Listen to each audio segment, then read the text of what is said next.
So, of course, Estonian position is clear that Ukraine position and future will be in NATO, but probably it doesn't happen right now. Though we must decide as a coalition of the willing, together with US, to give the security guarantees, what means that Europe must put the skin in the game.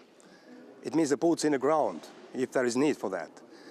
Estonian government already in March this year decided that if there is a need, and this with the formation of the coalition of the willing security guarantees, boots on the ground, we will participate. Even we are the neighboring country and a small country to Russia, and we are the front line on the east to NATO. But we must understand that if we can keep the peace in Ukraine, then we are securing Europe as well. Ready to go at war against Europe if necessary. What do you make of such comments? We must actually decide what we are going to do in Europe. Putin cannot decide over us.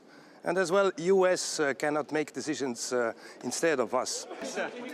How can you make sure that the US is seriously taking? We have lots of leverages. We need to support Ukraine, but you're right. We don't know exactly what is happening in Moscow and during these negotiations. Let's hear our Ukraine friends.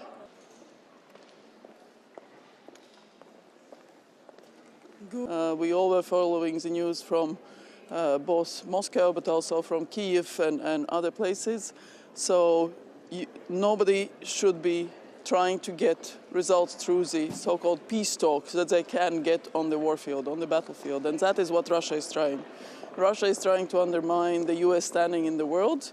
Russia is trying to split NATO, and they are trying to get it through these so-called peace talks.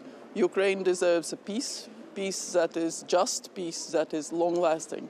The meeting, the last time was Colin Powell in 2003. What message does this send from the... So he obviously is very busy with the peace talks and with all the other events. Let's not forget he's also National Security Advisor and doing other things. So we will have Christoph Landau here, and we look to a constructive engagement with him.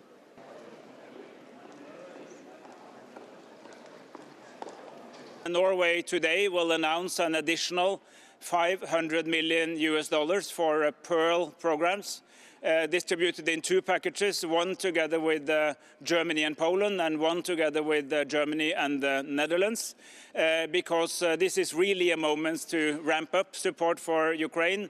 They need to be able to negotiate from a position of strength. President Putin was threatening Europe with war again. What is the reason behind these statements? We believe the short-term discomfort will be worth the long-term benefits. Many kids don't tell their parents about seeing harmful content on social media, often because they're worried their parents will overreact and maybe deny access.